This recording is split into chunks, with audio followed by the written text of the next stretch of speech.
हमारी श्रद्धा का स्तर क्या है? हमारी तो साधु संगा पे कोई श्रद्धा ही नहीं है। जैसे कि युद्ध के समापन में जब दुर्योधन मरने ही वाला था, पांडव खड़े थे, भगवान श्री कृष्ण खड़े थे और दुर्योधन कृष्ण को बुलाता है और कहता है कृष्ण तुम्हारे कारण ही सब कुछ हुआ है। का सारा ब्लेम किसको देता है? कृष्ण को देता है। आप देखेंगे जो व्यक्ति जब भगवान और भक्त की शरण नहीं लेता वह हमेशा अपनी गलती के लिए दूसरों को जिम्मेदार ठहराएगा। ऐसे व्यक्ति के लिए ये स्वीकार करना कि मैं भी गलती कर सकता हूं या मैंने गलती करी है इज वेरी डिफिकल्ट। दुर्योधन क्या कहते हैं वहां पर? ये कृष्ण सब कुछ तेरा करा हुआ है। When Krishna heard all this thing, then Krishna said, Duryodhan let me tell you the truth, मेरे द्वारा करा हुआ नहीं है। जो तुम्हारी स्थिति है और जो कुरुक्षेत्र की युद्ध भूमि में हुआ है उसका जिम्मेदार सिर्फ एक व्यक्ति है, उसका नाम है दुर्योधन। और मैं तुम्हें कारण बताता हूँ क्यों तुम उसके जिम्मेदार हो। तुम्हारे पास एक से बढ़कर एक तुम्हारे वेल विशर्स थे, भीष्म पितामह, विदुरा,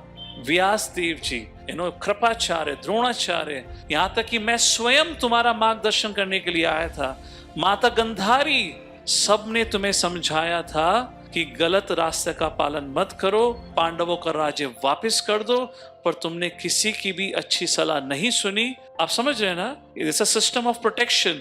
जब आप बड़ों की आज्ञा का अनादर करेंगे तो बड़े भी आपको छोड़ देंगे।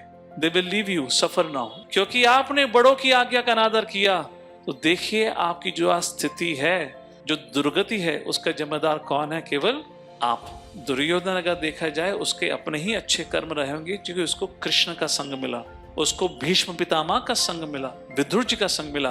अगर देखा जाए वो भक्त मंडली में रह रहा था। उसके भाई जो बाकी 99 भाई थे, साथ ही साथ उसके पास 5 भगवान के शुद्ध भक्त थे, पांडवास, और भाभी थी जो शुद्ध भक्त थी, द्रौपदी, और मौसिया जो भी Kunti.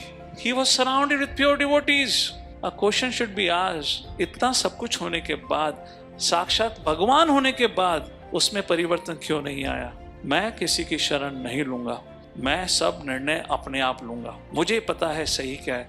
So the very first thing to become a student is to give up this syndrome, I know. तो इसलिए यहाँ पर अर्जुन कहते हैं प्रभु मुझे कुछ नहीं पता, आप मेरा मार्गदर्शन करो। और क्योंकि अब अर्जुन तैयार हैं तो भगवान उनका मार्गदर्शन देते हैं और एक्चुअली अब गीता की शुरुआत होती है।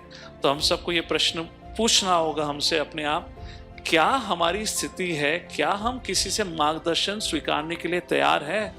क्या हम ये तैयार है मानने के लिए कि मेरे अंदर दोष है, मुझे नहीं पता सही क्या है गलत क्या है, मुझे आवश्यकता है वरिष्ठों के मार्गदर्शन की? तब फिर आप आगे के भगवद गीता का अध्ययन करके उसको समझ सकते हैं।